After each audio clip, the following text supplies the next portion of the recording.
2 अक्टूबर 1950 के आधी रात में चीन के विदेश मंत्री झोउ एनलाई ने बीजिंग में भारतीय राजदूत को समन किया।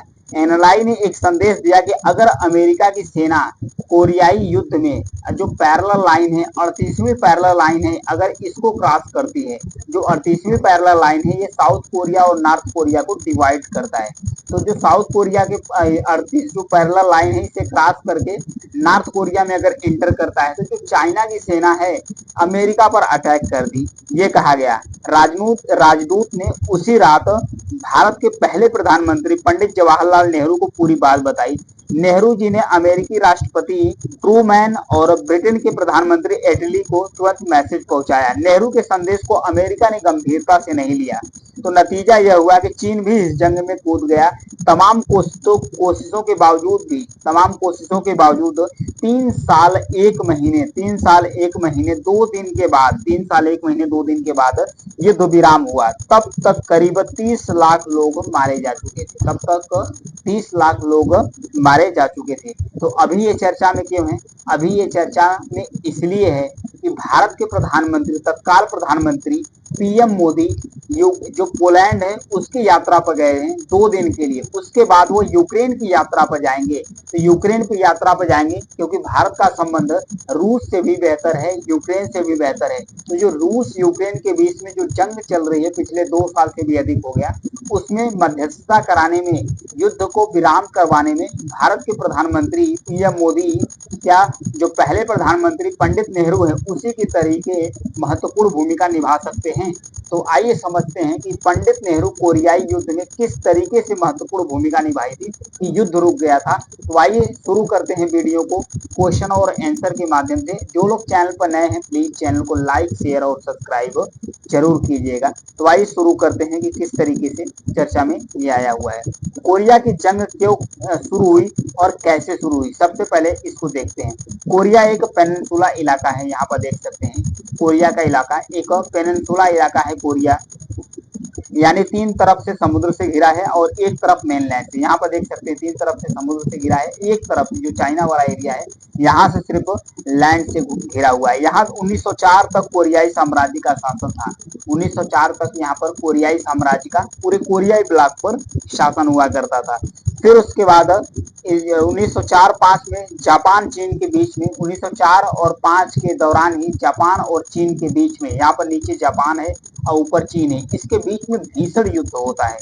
कोरिया पर कब्जा करने को लेकर भीषण युद्ध होता है। उसके बाद जो जापान है, जापान जीत जाता है, पूरी कोरिया ब्लॉक पर कब्जा कर लेता है। फिर उसके बाद 1939 होते होते सेकेंड वर्ल्ड वार शुरू होता है। फिर उसके बाद 1945 आते आते सेकेंड वर्ल्ड वार यानी कि जो दूसरा विश्व युद्ध है ये जापान हार जाता है। तो मजबूर होकर जापान को पूरी कोरियाई ब्लॉक को छोड़ना पड़ता है, पूरी कोरिया को जापान छोड़ देता है। फिर उसके बाद कोरिया को 2 हिस्सों में डिवाइड कर दिया जाता है। कोरिया को उसी समय 2 हिस्सों में डिवाइड कर दिया जाता है। जिस लाइन से डिवाइड किया जाता है उसे 38वीं पैरेलल लाइन यानी 38th पैरेलल लाइन कहा जाता है। ऊपर वाले ब्लॉक को नॉर्थ कोरिया और नीचे वाले ब्लॉक को साउथ कोरिया कहा गया। उत्तरी हिस्से में सोवियत सेना और दक्षिणी हिस्से में जो संयुक्त राष्ट्र की सेना है उसे स्टैब्लिश कर दिया गया, मतलब तैनात कर दिया गया। नॉर्थ कोरिया में कोरियाई कम्युनिस्टों के नेतृत्व में कोरियाई लोक जनवादी गणराज्य की सरकार बनी। साउथ में लोकतांत्रिक तरीके से नेता जो सिंगमन री हैं इनके नेतृत्व में सरकार बनी। नॉर्थ का झुकाव कम्युनिस्ट विचारधारा की तरफ था, जबकि जो साउथ का झुकाव है नॉर्थ का कम्युनिस्ट की तरफ था, जो साउथ का झुकाव था पूंजीवादी देशों की विचारधारा थी, जो आइडियोलॉजी थी उसकी तरफ इसका झुकाव था।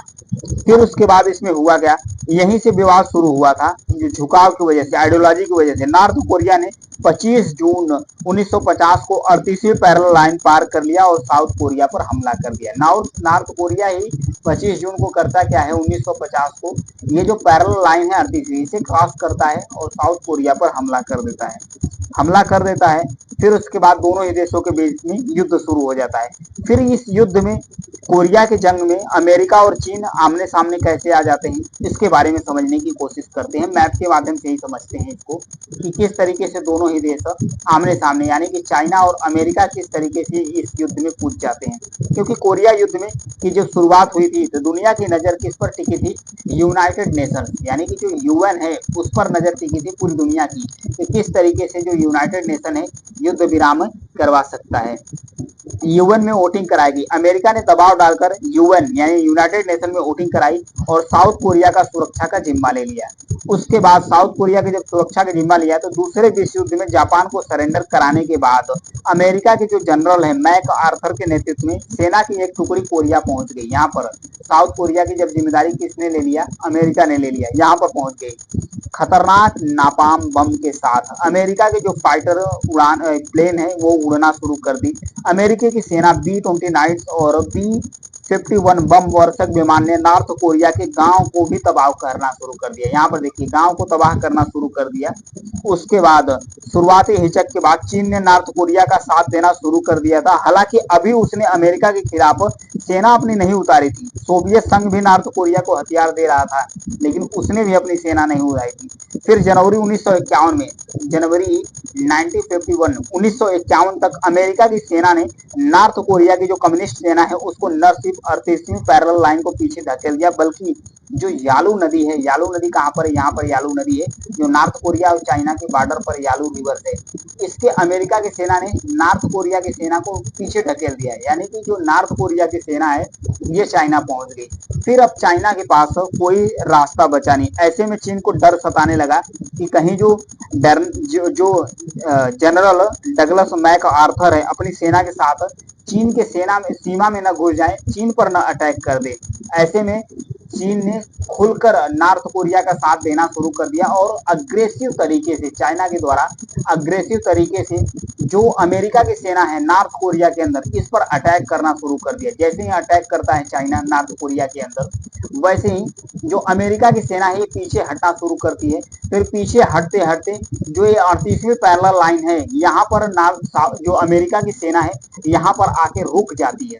रुकने के बाद दोनों देशों के बीच में युद्ध चलता रहता है। अमेरिकी सेना 38वीं पैरेलल आले पर जब ठहर जाती है दोनों के बीच में जो बॉर्डर है, इससे जनरल मैक आर्थर बौखला गए। उन्होंने चीन के अलग अलग शहरों में परमाणु बम तक इस्तेमाल करने की धमकी दी।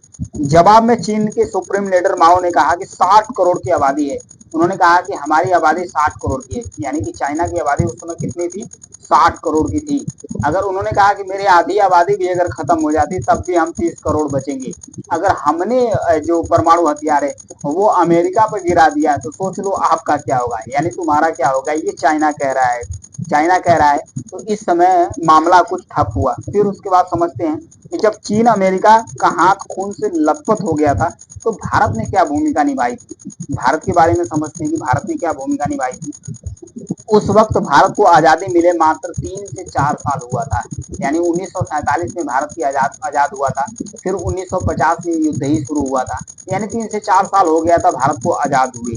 फिर उसके बाद भारत के पहले प्रधानमंत्री नेहरू को डर था कि कहीं ये जंग तीसरे विश्व युद्ध में न बदल जाए, इसलिए भारत ने कोई एक पक्ष चुनने की बजाय तटस्थ यानी कि न्यूट्रल रहा। भारत अपने स्टैंड को न्यूट्रल रहा। भारत ने जंग में अपने सैनिक नहीं भेजे बल्कि 60वीं पैरासूट फील्ड एम्बुलेंस यूनिट तैनात की। इसने करीब 2 लाख घायल सैनिकों की मदद की, यानी कि नॉर्थ कोरिया साउथ कोरिया में जो सैनिक लड़ रहे थे तो दोनों सेनाओं की लगभग 2 लाख सेना है, इनकी भारत ने मदद की। फिर उसके बाद 2300 सर्जरी की। 2300 सर्जरी भारत की जो पैरामेडिकल टीम है यानी कि पैरासूट फील्ड एम्बुलेंस यूनिट है उसने किया था। फिर 1952 में एक उम्मीद जगी, जंग का कोई नतीजा नहीं निकल रहा था, इसलिए दोनों पक्ष ने 38वीं पैरेलल लाइन पर स्थित अपना पानमजोम गांव में बैठक की।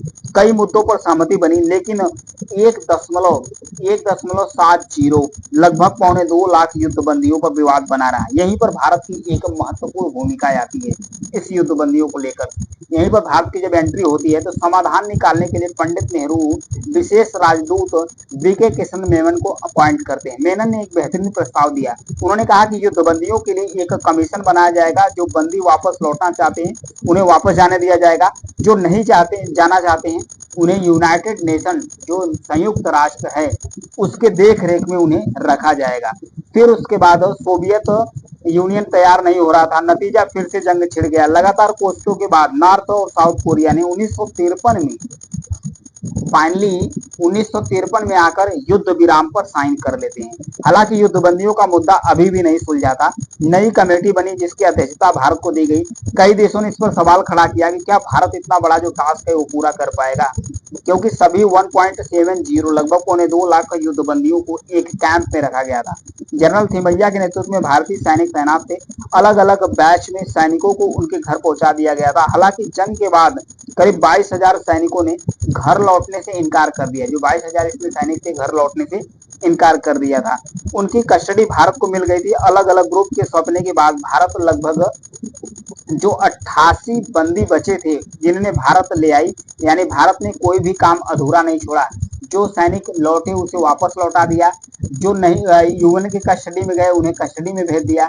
जो बचे खुचे 28 जो सैनिक बचे हुए थे उसे भारत अपने पास लेकर आया, यानी युद्ध बंदियों का पूरी तरीके से निपटारा भारत के द्वारा किया गया था। ऐसे में चर्चा हो रही है कि जो भारत के प्रधानमंत्री, वर्तमान प्रधानमंत्री पीएम मोदी, ये भी यूक्रेन के दौरे पर जा रहे हैं। जब ये यूक्रेन के दौरे पर जा रहे हैं तो क्या इस दौरे से पीएम मोदी से कुछ उम्मीद की जा सकती है? भारत के प्रधानमंत्री नरेंद्र मोदी ने कहा कि यूक्रेन अपनी यात्रा के दौरान यूक्रेन और रूस के बीच जो संघर्ष चल रहा है शांतिपूर्ण समाधान पर अपने नजरियों को रखेंगे। मोदी बुधवार को पोलैंड के लिए रवाना हुए हैं और शुक्रवार को कीव के दौरा करेंगे, क्योंकि 21 से 22 जो अगस्त है वहां पर पोलैंड में रुकेंगे। फिर उसके बाद 23 अगस्त को बाई ट्रेन 10 घंटे की यात्रा सफर करके भारत के प्रधानमंत्री यूक्रेन पहुंचेंगे। यूक्रेन पहुंचने पर इन सब सारे मुद्दे पर बात होगी। क्या कोरियाई युद्ध की तरह रूस यूक्रेन के बीच शांति स्थापित करने में भारत अहम भूमिका निभा सकता है? 1950 के दशक में हुई कोरियाई वार 2022 में शुरू हुई रूस और यूक्रेन के बीच में जो वार है, जंग है, इसमें कई सारी समानताएं हैं। इसमें दो खेमे में ग्रुप बटा हुआ है। उस समय भी सोवियत यूनियन चाइना एक तरफ था, इस समय भी चाइना, नॉर्थ कोरिया और जो रसिया है एक तरफ है, और जो अमेरिका है और इसके नेतृत्व वाली जो सेना है वो एक तरफ है। तो ऐसे में हो रहा है कि दो गुटे में बता है, लेकिन भारत का जो स्टैंड है बिल्कुल न्यूट्रल है। भारत अपने स्टैंड को न्यूट्रल रखा है, इसलिए दोनों गुट के जो लीडर्स हैं ये भारत पर ज्यादा विश्वास जताते हैं, इसलिए भारत अपना स्टैंड ले सकता है। भारत शुरुआत से अपना स्टैंड साफ रखा है कि यूक्रेन में जंग बम, बंदूक और गोलियों के बीच सैन्य शक्ति से नहीं है, बल्कि कूटनीतिक और संवाद से ही समाधान हो सकता है। दोनों देशों के बीच में कूटनीति और संवाद से भी समाधान हो सकता है। क्योंकि इससे पहले 8 जुलाई 2024 को भारत के प्रधानमंत्री ने रूस के राष्ट्रपति व्लादिमीर पुतिन से अनौपचारिक रूप से मुलाकात की। रूस के दौरे पर गए थे तो उनसे भी बात किया। बात करने के बाद बोला कि ये युद्ध का दौर नहीं है। तो रूस के जो रसिया के राष्ट्रपति हैं व्लादिमीर पुतिन, उन्होंने कहा कि हम अपने दोस्त की बातों को गंभीरता से लेंगे और इस पर विचार भी करेंगे। तो प्रश्न यह भी उठता है रूस यूक्रेन के बीच समझौता कराने में भारत पहली पसंद क्यों है? इस पर जान लेते हैं। रूस यूक्रेन के बीच शांति स्थापित करने में चीन और तुर्की भी का नाम भी सामने आया था कि टर्की और चाइना भी करा सकते हैं, क्योंकि चीन और तुर्की पर विश्वसनीयता उतनी ज्यादा पूरे विश्व को नहीं है। दुनिया भर की निगाहें भारत पर टिकी है, क्योंकि जो तुर्की है और चीन है ये कभी कभी अपने तरीके से अपने मनमाने ढंग से भी काम करते हैं। तुर्की पर भी आरोप लगता है कि वो इस्लामिक कंट्री को जो कट्टरपंथ है उसको बढ़ावा देता है।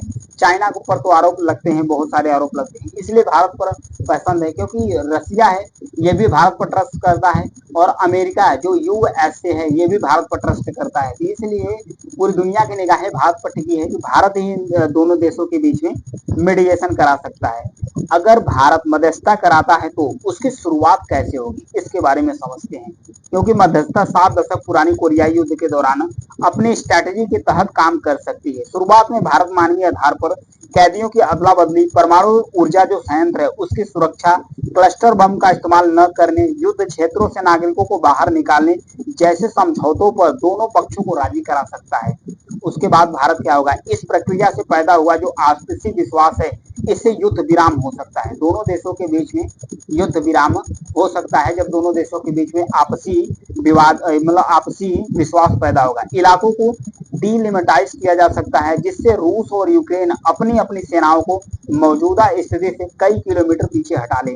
इसके बाद विवाद को शांतिपूर्ण समाधान के लिए विवादित क्षेत्रों में लोकप्रिय इच्छा का पता लगाने के लिए एक संयुक्त राष्ट्र के द्वारा अधिकृत शांति सैनिकों को द्वारा जनमत संग्रह आयोजित कराने का सुझाव पर भी विचार किया जा सकता है।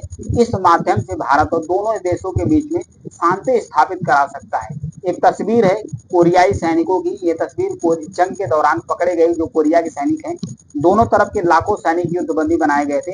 संयुक्त राष्ट्र संघ के नेतृत्व में युद्धबंदियों को छोड़ने के लिए बनाए गए देख रेख दल का जो जिम्मा है भारतीय सेना के एक अधिकारी जनरल थिमैया को सौंपी गई थी। उन्होंने इसे मुद्दे को सॉर्ट आउट किया। किस तरीके से किया, जिसको मैंने डिस्कस कर दिया। यदि वीडियो पसंद आती है तो लाइक शेयर सब्सक्राइब जरूर कीजिएगा। Thank you.